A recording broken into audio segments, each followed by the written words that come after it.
ஆட்சி அதிகாரத்தில் காங்கிரஸ் பங்கு கேட்க ஆரம்பித்துள்ளதால் திமுக கூட்டணி கூடாரம் விரைவில் காலியாகிவிடும் என்று எடப்பாடி பழனிசாமி கூறிய நிலையில் எங்கள் கூட்டணியில் எந்த சலசலப்பும் இல்லை என்று செல்வ பெருந்தகை பதிலடி கொடுத்திருக்கிறார். இன்னைக்கு திமுகவும் காங்கிரசுக்கும் சண்டை முட்டிட்டது. நெல்லையில் ஒரு காங்கிரஸ் கூட்டம் நடந்தது.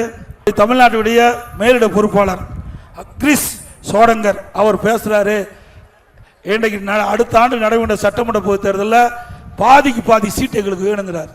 மொத்தம் 214 சீட் இருக்குது, அதுல காங்கிரசுக்கு 117 இடம் வேணும்னு அவர் பேசுறார். அதோட ஆட்சியில பங்கு வேணும்ட்டார். அடுத்த ஆண்டு நடைபெற்ற சட்டமன்ற பொதுத் தேர்தலில் திமுக வெற்றி பெறாது.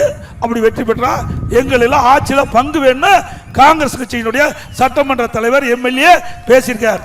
ஆக அங்க கூட்டணிக்குள்ள விரிசல் ஏற்பட்டு விட்டது. ஆக ஆட்சியில பங்கு வேண்டும் என்று கோஷம் எழுப்பப்பட்டு விட்டது.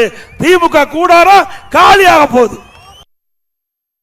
இல்ல, இது சலசலப்புலாம் ஒண்ணு ஏற்படாது. அவங்க விருப்பத்தை அவங்க ஆசைகளை சொல்றாங்க. இங்க இந்தியா கூட்டணியில மாற்றம் வராது, அவர் கூட்டணியில தான் மாற்றம் வரும். எல்லோரும் அவர்கிட்ட இருந்து வெளியில போயிட்டு இருக்காங்க. அவருடைய கூட்டணியில இருந்து டிடிவி தினகரன் இருந்தாரு, வெளியே போயிட்டாரு. ஓபிஎஸ் இருந்தாரு, வெளியில போயிட்டாங்க. அம்மையார் சசிகலா ஆதரவு தெரிவிச்சாங்க. இப்ப நிலைப்பாடு என்னன்னு தெரியாது. இப்ப புதியதா அண்ணன் செங்கோட்டையன் கிளம்பி இருக்காரு. அவருடைய கட்சி அதை சரி பண்ண சொல்லுங்க. அவர் ஏன் இந்தியா கூட்டணிக்குள்ளேயும் காங்கிரஸ்குள்ளேயும் வராரு? தேர்தலுடைய ஆயத்த பணிகளை நாங்கள் மேற்கொள்ளவிருக்கிறோம். அதில் எல்லாவற்றையும் நாங்கள் விவாதிப்போம்.